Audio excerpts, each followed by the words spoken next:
association GSC. Le Grand Matin Sud Radio. Le petit déjeuner politique. Il est 7h44, c'est le petit déjeuner politique de Valérie Rabault, qui est députée PS du Tarn-et-Garonne et présidente du groupe socialiste à l'Assemblée nationale. Bonjour Valérie Rabault. Bonjour. Vous allez nous donner des nouvelles du PS, de ce qui se prépare pour les mois à venir, les municipales, la suite aussi, beaucoup de gesticulations, notamment de François Hollande, Bernard Cazeneuve et peut-être d'autres. Tout d'abord, un mot peut-être sur ce rapport hier sur les TER de la Cour des comptes. Nos si chers TER, titre par exemple Sud-Ouest ce matin, on dépense beaucoup et il y a de plus en plus de retard. Oui. Quel constat c'est malheureusement factuel. Ouais. Moi, je sais que les régions investissent beaucoup. Je pense notamment à la région Occitanie, qui d'ailleurs a vraiment montré les muscles face à la SNCF, qui quand même ne répond pas toujours. Donc il y a une question qui va vraiment se poser vis-à-vis de la SNCF, et je pense que si... C'est le réseau SNCF qui est pointé du doigt, d'ailleurs. Je sais bien.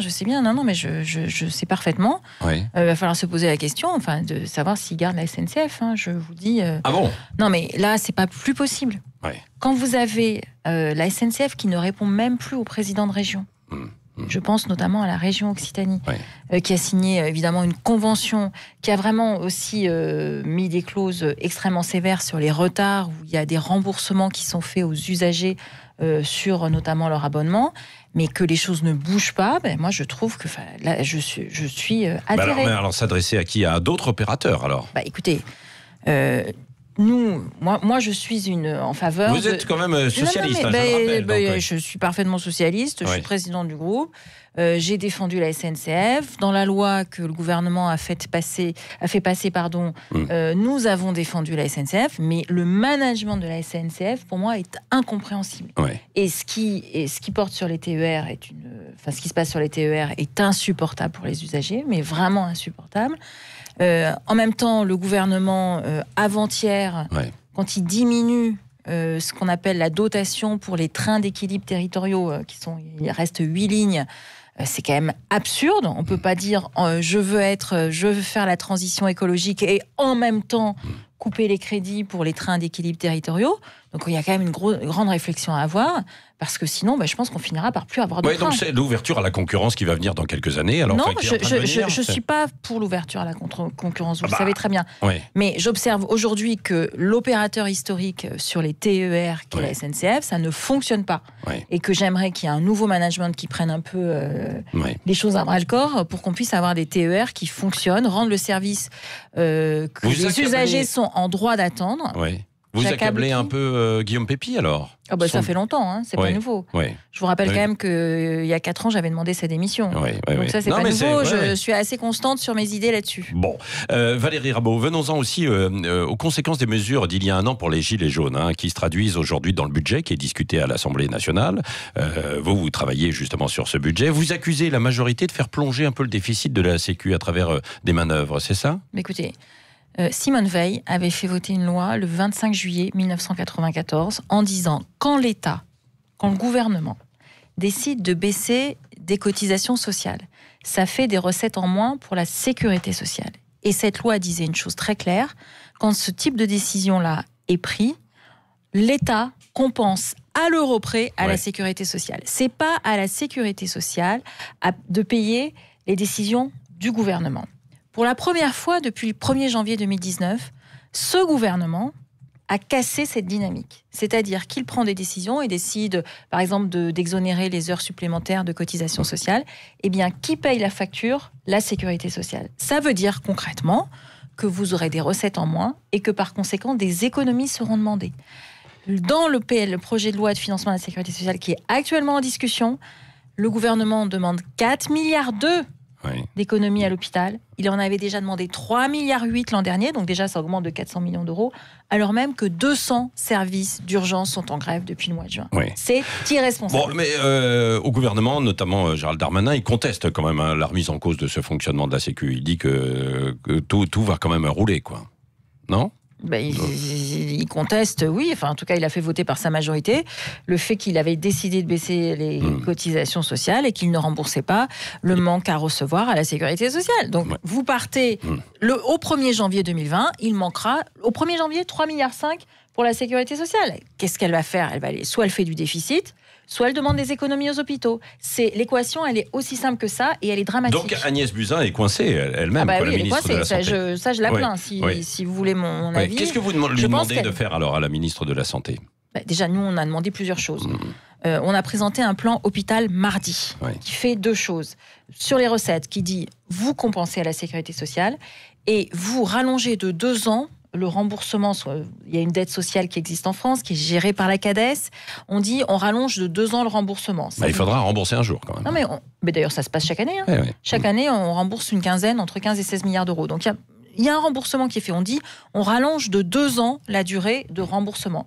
Ce qui permet de récupérer 5 à 6 milliards d'euros pour un plan massif dans l'hôpital, dans les EHPAD, pour qu'on vraiment mette un coup d'arrêt à cette situation de dégradation qui existe. Oui. Alors revenons-en aussi, parce que vous vous plaignez beaucoup, et pourtant, par exemple, la lutte contre la fraude fiscale a rapporté plus de 5 milliards l'année dernière, et puis visiblement, les mesures de l'an passé, dit-on au gouvernement, prises après la crise des Gilets jaunes, redonnent du pouvoir d'achat aux classes moyennes. Mais alors, tout ceci est vrai. Ouais. La lutte contre la fraude fiscale, elle n'a pas commencé avec ce gouvernement, elle a commencé précédemment. 5 milliards d'euros supplémentaires, quoi. Voilà. Non, mais c'est des dossiers qui ont commencé, d'ailleurs ça a été dit, ça a commencé depuis 2013, avec un grand plan qui a été lancé, qui alors 5 milliards l'année dernière, mais il y a 20 milliards sur les années précédentes. Donc il y avait quand même des rentrées fiscales qui ont eu lieu sur ce côté-là.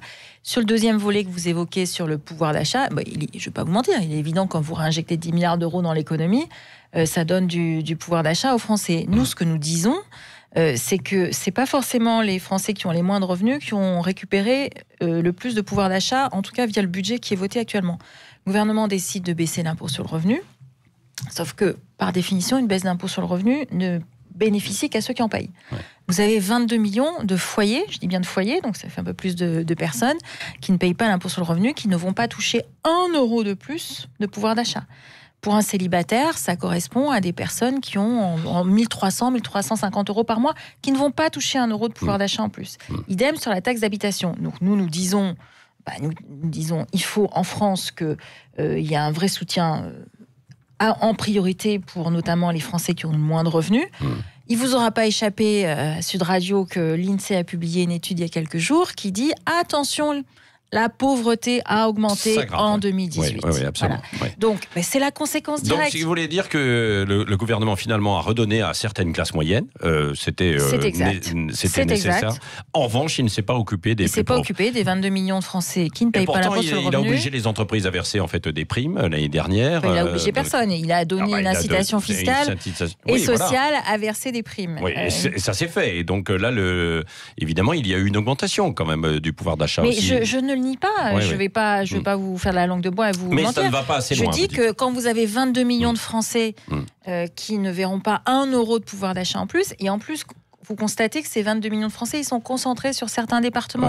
Dans mon département, il y a 60% de la population qui ne va pas voir la couleur, le début du commencement d'1 euro de pouvoir d'achat en plus. Dites-moi des nouvelles du PS. On a cru comprendre qu'il y avait encore un siphonnage du PS par La République En Marche. Là, on a vu une tribune qui a été publiée dans le JDD dimanche où il y a des élus du PS, etc., qui appellent un grand pôle de gauche dans la majorité. C'est-à-dire qu'on ne va plus au PS pour ça, on veut créer autre chose. On a du mal à comprendre. Ce pôle de gauche-là, ça ne ressemble pas à grand-chose, pardonnez-moi. Que la majorité tente de créer. Vous parlez de 70 personnes qui ont signé une tribune. Parmi ces 70 personnes, il y en avait déjà qui étaient sur la tribune des maires de droite. Il y avait des noms qui sont communs, donc c'est quand même un peu curieux. Et puis surtout, le Parti socialiste compte près de 50 000 élus. Donc, vous comparez 70 par rapport à 50 000, bon, on n'est pas tout à fait... Donc, mais par contre, là où vous avez raison, c'est que l'objectif, qui est très important, ce sont les municipales de mars prochain. Oui, il y a quand même l'un des signataires, le maire de Strasbourg, Roland Ries, qui dit avoir appris son exclusion, je ne sais pas si c'est vrai, mais par la presse, et il dénonce le caporalisme d'Olivier Faure. Donc, moi, j'en sais rien, je ne sais pas du comment... parti. Non, mais... Oui. S'il l'a appris par la presse, c'est pas très élégant. Je vais pas vous mentir. Je sais pas comment il l'a appris. Voilà, donc je vais pas vous commenter quelque chose que je ne sais pas. Il se représente pas à Strasbourg. Et évidemment, il y a à Strasbourg, je souhaite que la ville puisse rester à gauche au Parti socialiste. Il y aura d'autres candidats. Bon, et est-ce qu'il faut rechanger de nouveau les choses au PS ? Vous appelez de vos voeux une nouvelle fois Bernard Cazeneuve pour qu'il vienne à la rescousse ? Bernard Cazeneuve a un rôle à jouer. Oui. Parce que c'est une personnalité, c'est un homme d'État qui, je pense, est d'une grande sagesse et qui est très précieux pour le Parti socialiste. Donc j'appelle à ce que, oui, il puisse jouer un rôle.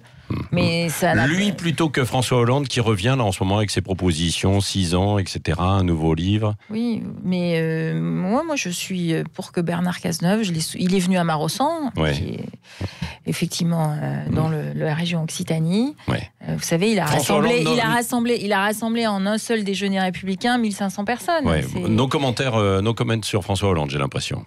Vous voulez pas en parler ? Si, alors j'ai vu que dans son livre, il proposait un régime présidentiel. Il se trouve qu'avec 3 autres députés à l'époque, Yann Gallu, Alexis Bachelet et Karine Berger, nous avions écrit un livre qui s'appelait Contre la mort de la gauche et il y avait cette proposition dedans. Peut-être qu'elle l'a inspiré, je sais pas. À propos de propositions, on a appris qu'Emmanuel Macron est en train de proposer visiblement Thierry Breton à la Commission européenne. C'est un bon choix ou pas ? Donc Thierry Breton a été ministre des Finances du gouvernement de Jacques Chirac. Donc c'est un personnage de droite. Oui. Voilà, donc vous pouvez me parler du pôle de gauche que La République En Marche tente de créer. Moi, je constate que le président de la République nomme un commissaire de droite. Le mot de la fin avec Cécile de Ménibus. Moi, je vais vous parler des Républicains parce que Christian Jacob a présenté mercredi une équipe fortement renouvelée au sein des Républicains. Est-ce que ça sent la chute, finalement, l'amélioration de cette chute électorale, et est-ce que ça sent mauvais pour le PS ? Mais moi, je milite pour que la vie politique française s'organise autour d'un clivage gauche-droite. Donc, quand la gauche et la droite sont faibles, ça veut dire que le clivage s'organise ailleurs, que tente d'ailleurs de construire le président de la République en disant c'est moi ou les populistes. Il faut que les oppositions soient fortes. Donc, il faut que les oppositions soient fortes. Donc, si effectivement la reconstruction aussi des Républicains est opérante, eh bien, je pense que ça sera très bien pour la démocratie. Oui, un mot de la tentative de mobilisation des signatures contre la privatisation d'ADP. Ça ne marche pas beaucoup, 900 000 signatures simplement. Il faut atteindre les 4,7 millions. Pourquoi ? Vous vous rendez compte de ce que vous dites ? Oui. Quand vous dites ça, 900 000... c'est rien, il faut 4,7 millions. Il faut 4,7 millions, je suis bien d'accord, mais il ne vous aura pas échappé aussi que le président de la République a déposé en Conseil des ministres une réforme qui disait on va abaisser le seuil à 1 million. Le seuil à 1 million, il sera atteint. Et d'ailleurs, on va organiser courant novembre un grand week-end qui s'appellera la Grande Signature, avec plus de 1000 points sur toute la France pour qu'on puisse accélérer ce mouvement. Exactement.